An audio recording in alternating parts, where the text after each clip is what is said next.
Merab Dvalishvili just defeated Petr Yan in a 5-round decision, winning every single round, and Yan really had no answers to Merab. This is the first time we saw Yan in a situation where he didn't know what to do in the later rounds, where usually he takes off those first couple rounds and has the opponent read, and then in the later rounds he capitalizes and is just a whole different beast. This crazy pace of a wrestling style mixed up with a lot of strikes, crazy output everywhere, a lot of punches, a lot of leg kicks, and that really affected him in the beginning of the fight while Yan was having a slow start. 48 takedown attempts. There was so much coming at Petr Yan, it was almost like he never had breathing space to actually know how to address this. Because when you're trying to read the opponent, download the data, sometimes it could be an overload of data coming at you and you don't have time to actually understand it enough to counter it, you know? And that's what it seemed like happened to Petr Yan. There was so much coming at him right from the beginning of the fight and it never stopped, that he was never able to get out of first gear. And he looked just as lost in the first round as he did in the 5th round. I mean, look at this moment right here. This is how lost Petr Yan was on what to do when Merab was throwing strikes and attempting takedowns on him. This is the 5th round of the fight. So they're standing in front of each other, and Merab lands a jab through the center of the guard. They're both watching to see what each other are going to do. Merab throws another jab, and look how Yan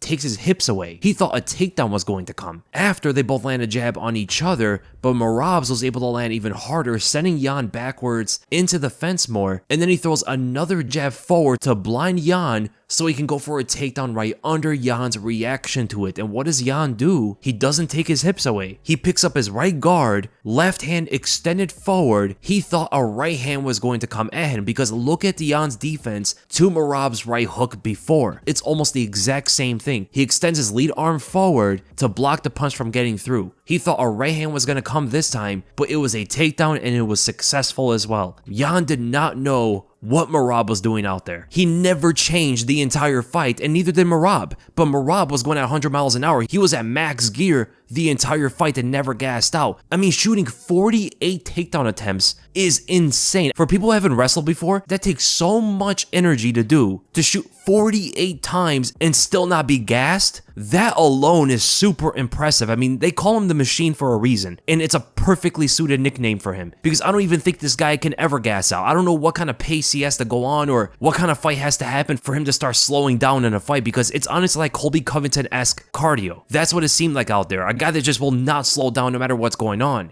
Now, there are a lot of people that are not fans of his fighting style, but you definitely do have to respect what he's able to do with that kind of style. The guys he's able to defeat and stuff like that. I mean, everybody has their personal preferences. For myself, of course, I love Petr Yan's style. I love that striking style, especially, you know, when you have a fight like Corey Sandhagen and Petr Yan, but the wrestling needs to be respected because it's such a dominant force in MMA now, where we've gone through different kind of eras, right? In the beginning, it was Brazilian Jiu-Jitsu, and then eventually the wrestling became so dominant for such a long time, and then the striking started to become much more dominant, where our fighters were getting better at defending takedowns, using the fence against and all that stuff, right? In recent memory, even, the strikers were dominating the sport, but now it looks like the wrestlers are coming back with improved striking, right? There was a lot of strikers that were having really good takedown defense, but now there's those wrestlers that are coming up again with much more improved striking. They're not the most technical, but at least capable enough to complement their wrestling style to completely confuse the opponent on what they want to do, because even with Petr Yan here, who is experienced, who's fought some of the best fighters in the bantamweight division, he didn't know when to punch and when to defend. He would try to throw out some big punch, and Merab was shooting right under it, and it was happening so constantly. I mean, 48 takedown attempts, and a lot of that was under the punches from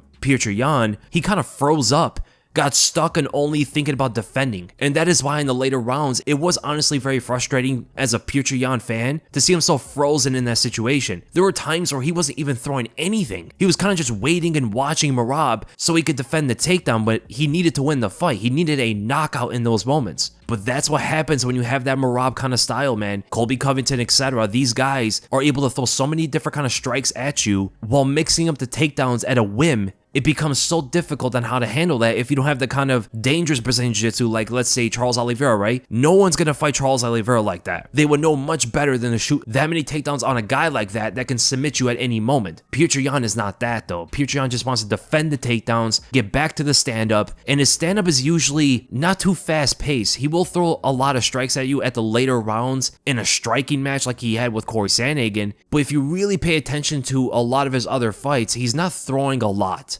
And if you have enough volume, you can overload the database, get him to react to too much, and freeze him up with that. And you don't have to be that technical doing it too. And the slow start definitely hurt him here. In all of Petr Yan's losses, the slow start has hurt him in those decisions. And now against Merab, it was another fight where he got damaged in the beginning. Not only was there a lot of strikes and a lot of takedowns coming his way and he had to address all these different things at the same time, but his leg got compromised early as well. Merab was coming out with really good calf kicks and he actually went away from that in the later rounds. Most of it was in the first 3, where he could have actually landed more in the 4th and 5th, but it looked like he was in so much control he didn't really need them anymore, which is crazy to think about that Merab didn't need what got him so much success in the early rounds to have more success in the later rounds, you know? And it was only a couple of them. There weren't like a lot of calf kicks from Merab landing, but that's all it needs.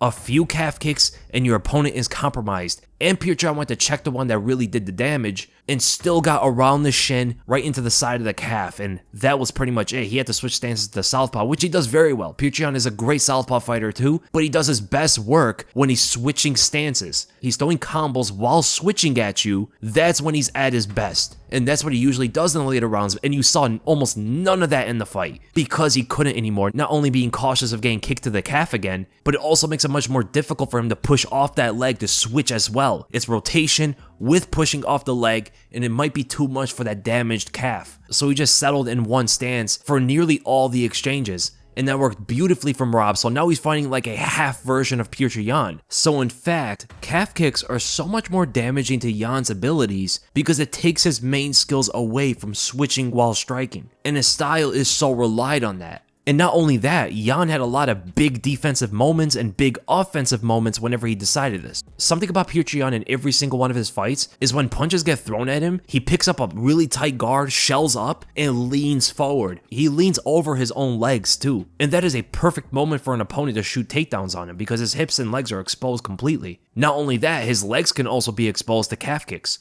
And honestly, Petr Yan had great takedown defense. He got taken down like 10 times out of 48. Now, most of Merab's takedown attempts were not meant to take it to the ground. They were only meant to connect, right? Create connection, then he could work the chain wrestling. But even still to that, Petr Yan showed good takedown defense, good balance overall, and it was showing much more when he became so defensively minded. That's where his takedown defense was actually much better because he's only expecting them at that point. He was only reacting to those. But honestly, at this point, Merab is going to be a hard guy to beat. Jose Aldo performed much better than Yan did, for the fact that, of course, that Aldo, even at his older age, is probably the best takedown defensive fighter ever, and really showed in their fight. But who does Merab fight next? Because now he doesn't want to fight the champ. He doesn't want to fight Aljamain Sterling. We never like that kind of thing, man. We want to see the best fight the best. And if Merab is the second or third best of the division, we want to see him fight someone like Sterling. But they are friends, so it's not going to happen, of course. Because it's also interesting, their styles are really tough against each other. Aljamain could beat someone like Merab because of his Brazilian Jiu-Jitsu skills, but Merab could also just outpace him and just control him. Does Merab beat Henry Cejudo? That's a difficult style for a guy who is such a great wrestler with a lot of power and even faster on the trigger. So Merab can like overwhelm you with his pace, but if you're much faster than him, you could beat him to the punch before he acts.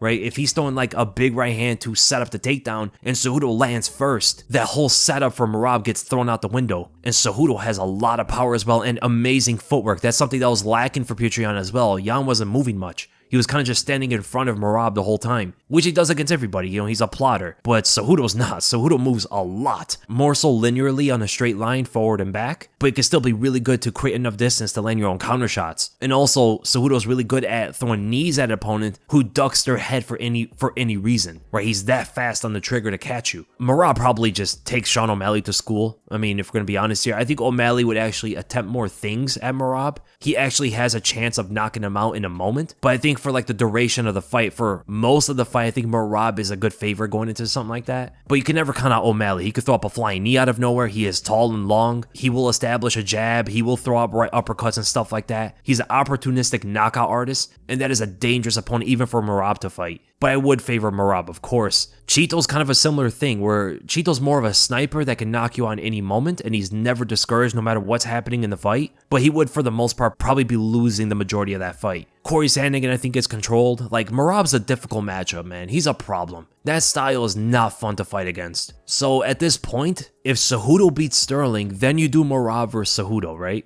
But if Sterling beats Cejudo, I guess you do Merab versus O'Malley, maybe? Or fight the winner of Chito and Sandhagen. Nothing else really makes sense. And as for Petr Yan, He might be ranked number 3, and then the winner of Cheeto and Corey might be ranked ahead of him. Unless Corey wins, then it would be a little bit different. I would do a Petr Yan versus the winner of Song Yadong versus Ricky Simone. I mean, could you imagine a Yadong and Yan fight? That would be really fun to watch. And that's the end of the video, guys. I hope you guys enjoyed it. And if you did, make sure to give it a thumbs up, make sure to subscribe, and I'll see you guys in the next video.